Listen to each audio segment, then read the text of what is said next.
ఆమె శరీర వైపుగా ఆమె బాధపడుతుంది.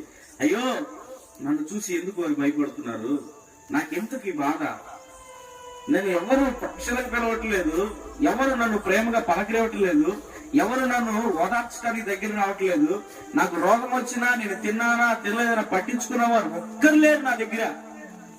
నేను కష్టపడినప్పుడు, నేను బాగున్నప్పుడు అందరూ నా దగ్గరికి వచ్చారు. ఈ రోజు నా మీద ఒక బలహీనత పనిచేస్తున్నప్పుడు నా బలహీనతను విడుదల కొరకు ఎవరు కూడా నా కొరకు మొరపెట్టేవారు లేరు, నన్ను ప్రేమించేవారు లేరు, నా దగ్గరికి వచ్చేవారు లేరు, నా ఎడలకు కొమ్ము చూపించేవారు ఎవ్వరు లేరు అని కుమిలిపోతుందంట ఆమె. మరియా, ఆ పేరేంటంటే మరియా.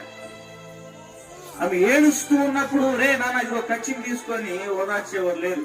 ఆమె సంతోషించినప్పుడు అక్క కొంత వదినా 1000 రూపాయలు ఇన్ని నాకు బాగోలేదు, హాస్పిటల్ తీసుకొని తోడొస్తావా బాబాయ్ అని ఒక్కొక్క రీతిగా మనుషులు ఒక్కొక్క రీతిగా పలకరిస్తా ఉండి ఆమె బాగున్నప్పుడు అందరి దగ్గరికి వచ్చారు.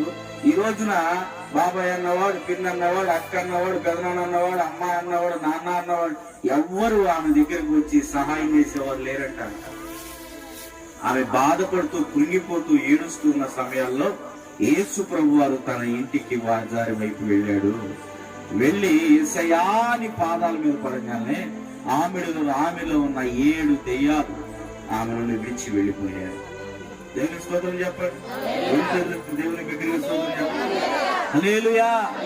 ఎప్పుడైతే యేసయ్య తన బజారు వైపు వెళ్ళాడో, తన వీధి వైపు వెళ్ళాడో, ఆమెలో ఉన్న దెయ్యాలు దేవుని దగ్గర మొరపెట్టుకుని ఆమెను విడిచి వెళ్ళిపోయాయి. హల్లెలూయా. ఆమెను గుర్తుపెట్టుకుంది. ఏం గుర్తుపెట్టుకుంది?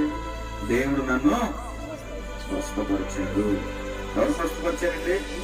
దేవుడు నన్ను స్వస్థపరిచాడు అని